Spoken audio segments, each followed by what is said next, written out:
نحمده ونصلي على رسوله الكريم أما بعد فأعوذ بالله من الشيطان الرجيم بسم الله الرحمن الرحيم قال الله تبارك وتعالى في القرآن الكريم وما أهل به لغير الله الآية صدق الله العظيم رب اشرح لي صدري ويسر لي أمري واحلل عقدة من لساني يفقه قولي ربي زدني علما. برادرای محترم و همشیرهای نهایت گرامی، اولا السلام علیکم و رحمت الله و برکاته و بعد. امروز می خواهم که در چهارم جزء حرمات ما صحبت کنم که الله تبارک و تعالی می فرماید که او چیزی که بغیر اسم الله او ذبح شود او حرام است. اولا میخوایم در این مورد ذبح یک مختصر ما مقدمه بگویم. اگر ما فکر کنیم در دنیا، در ایجاد دنیا، هم در اول قدامت تاریخی خوردن گوشت، اگر ما تفکر کنیم این قسم است که مردم و انسان گوشت میخوردن به مختلف طرق. کدام طریقی دستور خاص نبود. به همین قسم حیوان می گرفتن، حیوان می کشتن، مردار می کردن و او را باز حتی حیوان مردار که مرده می بود یک جای پیدا می کردن، مثل کال درنده ها او را می خوره یا از امو استفاده می کردن و یا حیوان زنده را دستش یا یک عضوش قطع میکردن و از او استفاده میکردن. ولی اینطور میکردن که حیوان به اندازه ایرا که چوب که کتک میزدن و که چاقو ایرا همینطور میزدن و همینطور گردنش خفه میکردن تا که ای میمرد. بس از گوشت زی استفاده میکردن. یعنی کدام خاص طریقه اینطور نبود. خب در دیگه چیزا مثلا در خوراک میوه و در خوراک خضرویات الله تبارک و تعالی کدام قانون وضع نکرده است. هر کس که میتونه که به هر قسم میوه از اشجار قطع میکنه یا ترکاری را خام میخوره یا پخته میخوره، دی کدام قید و قید نیست. خو دین اسلام در حیثی ذبح حیوانات که از قانون وضع کرده است.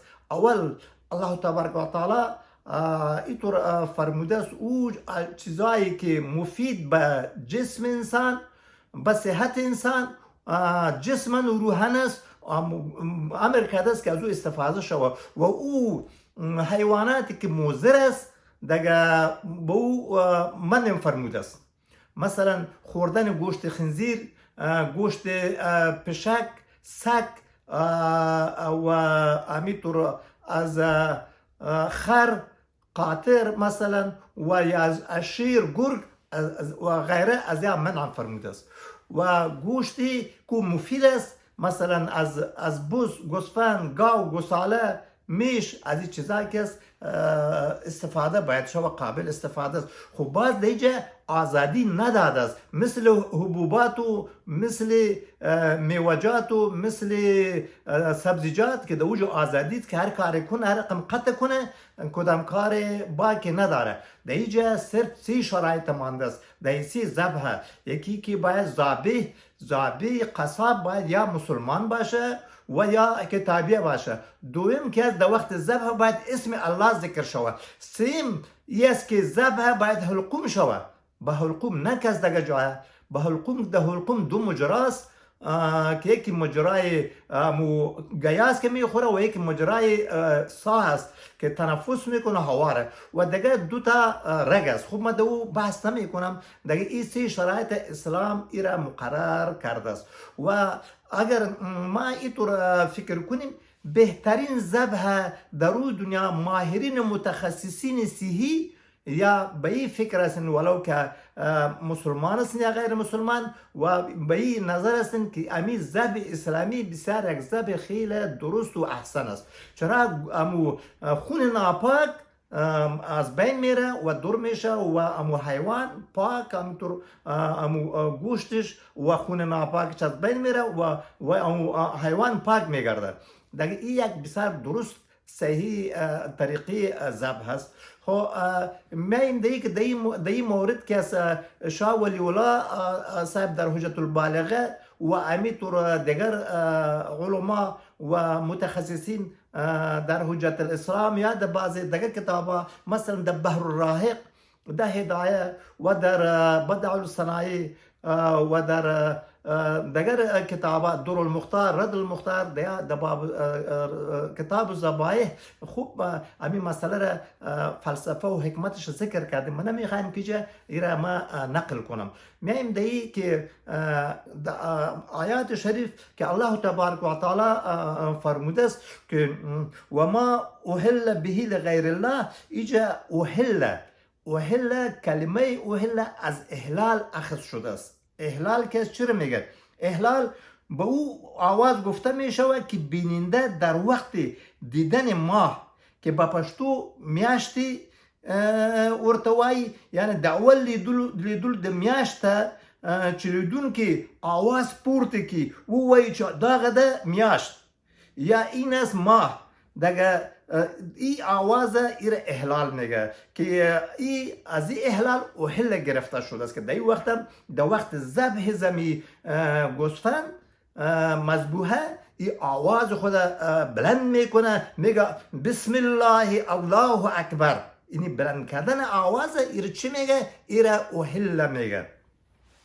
خب و هلال که از هلال او آواز میگه که در شب اول یا دوم زمو ماه گفته شود، یعنی در میاشتی اول شپیته یا دوم شپیته دیتا هلال وی که دوم شپینه واوری اضافه شی نو دیتا بیاد شی وی پو عربی که قمر وی او پو پشتو که سپوکمی وی او پو دری که ورطا محتاب وی.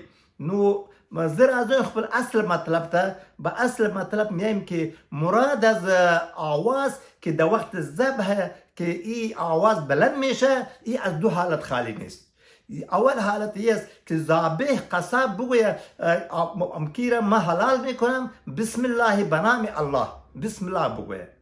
ای اگر بسم الله گفت این مذبوحه ای ذبیحه درست است و حلال است، ده هیچ شک شبهه نیست به اتفاق تمام علما و فقها. و اگر دویم حالت است که ای ذابح یا قصاب نام الله را یاد نکنه، نام در کسی یاد کنه، دیگه این مذبوحه در این وقت این حرام است، مردار است، قابل استفاده نیست. مثلا طور مثال که اگر بگوین مثلا مشرکین که بسم الله باسم العزا، بنام لات یا عزا بود، ای را حلال کردم، دیگه این مذبوحه چی است؟ ای حرام است و ای مردار است. ای دو حالت انال میایم در حالت اولی که بنام الله ذکر می شود حلال می شود، دیگه ای باز از سی حالت خالی نیست. اولی است که اول حالتش است که بگوید ذابح قصاب که بسم الله و محمدن، یک نام الله را ذکر کنه و دیگر نام هم که ذکر کنه واو عاطفه را بیاره، چون محمد مصطفی صلی الله علیه و سلم خیر الانبیاء و از ذکر بهتر تیر نشده تو من تیر می شود. ذکر این نام زیر تفسیر مدارک آورده است، نقل کرده است و گفته است که اگر کسی ذابح قصاب بگوید بسم الله و محمدن ای واو عطف واو عاطفه باشه، دیگه بازم این مذبوحه ای گوسفند ای حرام است، مردار است، قابل استفاده و قابل خوراک نیست. و دوم اگر واو عاطفه نباشه، صرف که نام الله یک دیگه نام ذکر شود، مثلا بسم الله محمد صلی الله علیه و سلم بدون واو عاطفه، دیگه در این وقت این مذبوحه که است مکروه میگرده. و اگر سه مرحله ای است که اگر در وقتی که ذبح میکنه بسم الله بگویه، نام یاد نکنه، نام هیچ کسی یاد نکنه، خب پیش از او یا پس از ذبح اینطور بگویه که ایره من ذبح میکنم و ایرا به خاطر روح محمد مصطفی، به خاطر پدر مادر خود، یا به خاطر زیر مذهب هم میکنم که به مسکینای را تقسیم کنم، به فقیرات تقسیم کنم، در عمل خودم با همین کار میکنم و همینطور در نیت خودم همینطور میگویم پیش از ذبح و پس از ذبح خود از ذبح به نام الله را ذبح میکنم. ده هیچ مشکلی نیست. کسی که میتونه که خاطر دفع امراض است یک چیزی را ذبح کنه، خاطر رسول الله صلی الله علیه و آله میگه که میگه صدقه دفع بلاست، دفع مرض است، از مرگ بد نگاه میکنه. و اگر یکی مثلا این مریض می باشه و این جور میشه یا کسوش دگش یک چیزی را ذبح میکنه به نام الله، در این وقت هم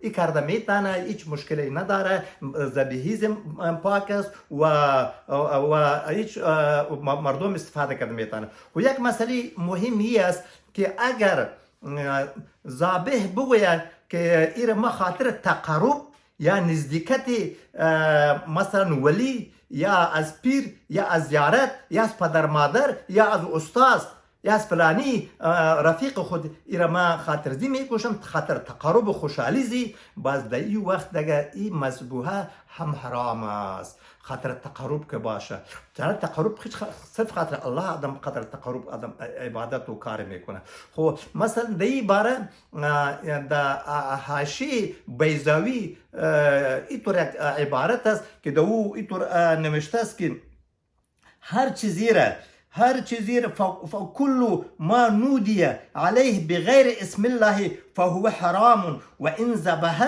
باسم الله.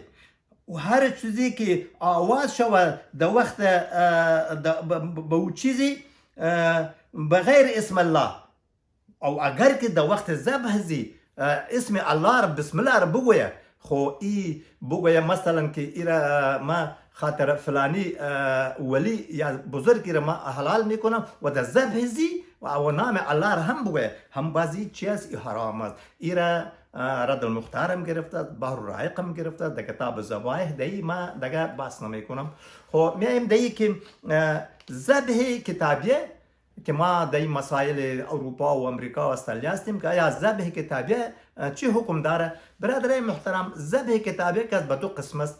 یکی ذبح هست که این کتابیه اهل کتاب الله تبارک و تعالی فرمودت و طعام الذین اوتوا الکتاب حل لكم، یعنی مراد از طعام که ایجا مذبوح هست، ذبیح هست. تمام مفسرین ایره امیر از طعام ذبیحه مراد گرفتن که ذبیحی اهل کتاب که از پاک است، حلال است برای شما. اینالی اهل کتاب، چرا اهل کتاب به خدا عقیده دارین، به روز قیامت عقیده دارین، به حساب کتاب عقیده دارین، خب یا در وقت ذبح خود یا هم بسم الله میگن یا هم نام الله را یاد میکنن. و این تمام میگی حرمات که بعضی چیزایی که هستن در اصول تمام ادیان یکی است. خود ایچه است که در واقع بعد با گوشت خنزیر واقع است او را حلال میدانن، او یک مسئله علیه است. حتی در نکاح هم با هم یکی هستیم. در تورات و در انجیل در قرآن چیز حرمات نکاح که است با هم یکی هستند. مثلا نکاح کردن همشیره، نکاح کردن خاله، نکاح کردن عمه، نکاح کردن اقربای نزدیک که حرام است، در قرآن دوجه هم حرام است. حتی که نکاح کردن دو تا خوار در نکاح یک شخص که در اسلام در قرآن حرام است، اختین لفظ اختین آمده است، در امیتور در او تورات و انجیل هم حرام است. دگه و امی ما کستیم رسول اکرم صلی الله علیه و سلم می میگه شما ذبیحی رو خورده میتانی و دخترای نسای اهل کتاب به نکاح گرفته میتانی. چرا در نکاح ما و زوار کدام مشکل نیست، ما دختر زوار به نکاح گرفته میتانی مسلمانا و ذبیحش هم خورده می. خو کسانی که در ذبیحی خودی تو رو میگن که بسم الله و عزیر، بسم الله و مسیح، دیگه دی وقت ای ذبیحه کس ای حرام است. مثل که دوجه اگر یک مسلمانم اینطور ذبح میکنه که بسم الله و محمد یا بسم الله و فلانی ولی یا بسم الله دیگه نام میگیره، دو که حرام است، ای خب به طریق الاولا حرام است. دیگه صحابه کرام در این وقت اینطور گفتین که اذا سمعت الکتابی یسمی بغیر اسم الله فلا تاکل. وقتی که شما شنیدی از کتابی که او اینطور آواز کرد یا گفت بغیر اسم الله ایره ذبح کرد، دیگه فلا تاکل، شما او رو نخوری که بغیر اسم الله، ولو کتابی باشه، ولو به اسم الله که مسلمان باشه، که بغیر اسم الله که چی کنه ذبح کنه که در قرآن است و ما اوهل به لغیر الله است، دیگه او رو شما نخوری. تمامشان یک حکم داره. برادرای محترم، این مسائل که من میگم در تفسیرات الاحمدیه گرفته است و در تفسیر مدارک گرفته است و در احکام القرآن الجساس گرفته است در جلد اول صفحه 125.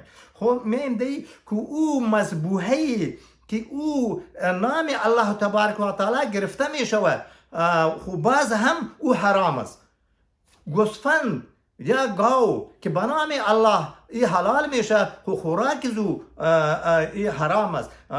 مذبوحیش حلال است، ذبحش حلال است، خوراکش حرام است. این کدام این 4 5 6 قسم است. من میخوام یک 2 3 قسم ما برای شما مختصرا بگویم که تمام ما و شما در این مشغول هستیم و در این مبتلا هستیم. اول رسول اکرم صلی الله علیه و سلم اینطور فرموده است که از ابن عباس روایت است که نهی کرده است عن طعام المتباریین ان یأکل. این سنن ابی داود است که رسول الله صلی الله علیه و منع کرده است از ذبائح او ذبح او گوسفند یا او حیوان حلاله که ذبح میشه به منظور تفخر، به منظور تکبر، که بعض مردم همینطور میگن ذبحایشان تمامی به تکبر، به تفخر است. خوراک ازی که حرام است. خب و دوم او مذبوحی که خاطر تعظیم یکی ذبح میشه ولو اگه اسم الله گفته شوه این حرام است. و سیم او گوشتی که خاطر او حیوان مثلا گوسفند در پیش وقتی رواج بود که خاطر نیزه زنی، خاطر نشان زنی، خاطر تیرزنی و آل هم در وقتی پیشی طور بود که یک گوسفند یا یک چیزی حیوان بوز اوجا میماندین دور، باز او سردور نیزه میزدن، نشان میزدن، تمرین میکردن، او زخمی میشد، بالاخره که زخمی میشد زیاد بازور حلال میکردن. دیگه ای که از ای هم حرام است. گوشت زی از ابی درداء روایت است که رسول الله صلی الله علیه و سلم منع کرده است خوراک زیره. این حدیث جامع ترمذی است. و چهارم او حیوانی که او نظر شده باشه خاطر یک زیارت، خاطر پیر، خاطر یک ولی، خاطر یک بزرگ، خاطر پدر مادر، خاطر استاد، خاطر یک عالم، ایره که شخص نظر کرده باشه ولو اگر بازی را ذبح کنه به ذبح اسلامی هم این حرام است.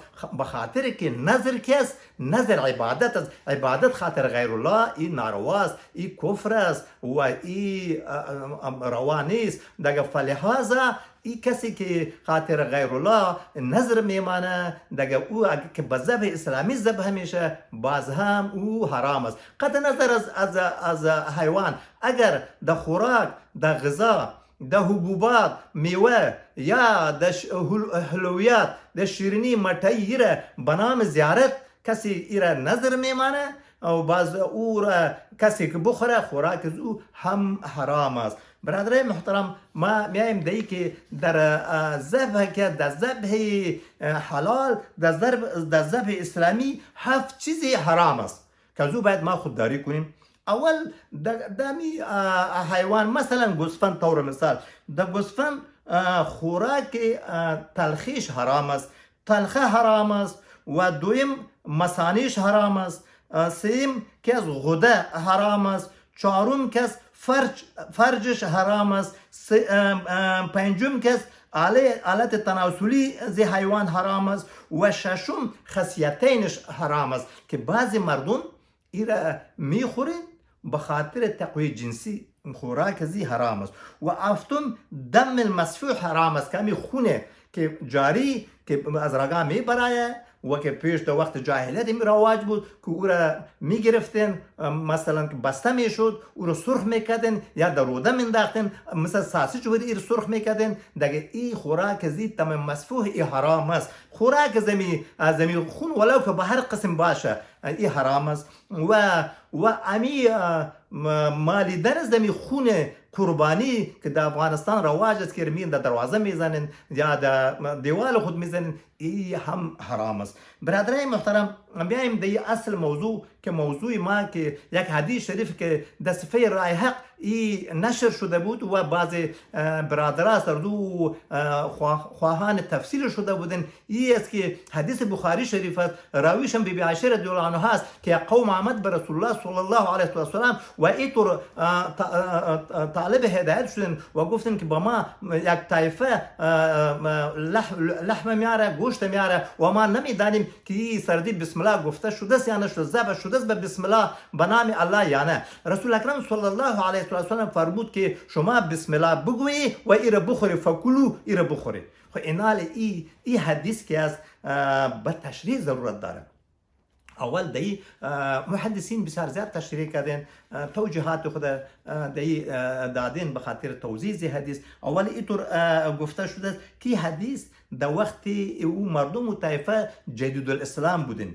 یک مسئله دوم ای است که از این حدیث تو معلوم میشه که یک مسلمان که بخش تو یک چیزی را میاره، گوشت میاره یا دعوت میکنه، او مسلمان واقعی مسلمان است. دیگه تو ای اشتباه سرزون نکو که آیا ای گوشت زی حلال است یا نه. اگر که ای اشتباه مثلا در مملکت اسلامی قطعا نمیشود، چرا اوجا خودم اهل کتابی کسی نیست، اوجا تمامی با مو ذبح اسلامی و ذبح میکن. دیگه تو یک منطقه اسلامی که تو جمعی باشی که تمام مسلمان هستن و ذبح اسلامی اوجا رایج است. تو یک مسلمانی که بخش تو گوشت میاره دیگه یا قربانی رو میاره، تو از اوی تو سوال نکو که ای به ذبح اسلامی ذبح شده است یا نشده، چرا این توهین است به او. دیگه رسول اکرم صلی الله علیه و سلم فرمود که مردمان مسلمان هستند و به شما که آورد شما ایش اشتباه نکنی، شما بسم الله بگوی و بخوری، قابل اشتباه و چیزا نیست. این دو مسئله شد.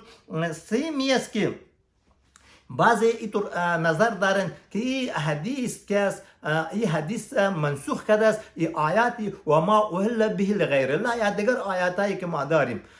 بسیار زیاد آیاتی که الله تبارک و تعالی گفته که دو که اسم الله ذکر شد او رو شما بخوری که نشد نخوری. دیگه ایجا چون این حدیث میگه نسخه کرده است آیاتی و ما اهل به لغیر الله. دیگه ایجا باز میگن که این قول ضعیف است به خاطر از اینکه این آیات که در مکه نازل شد و حدیث در مدینه و اگر حدیث در مدینه میگفت در مکه می بود و آیات در مدینه نازل شده و بعضی منسوخ شده میتونه. خب این قول ضعیف است. خب این سه شد.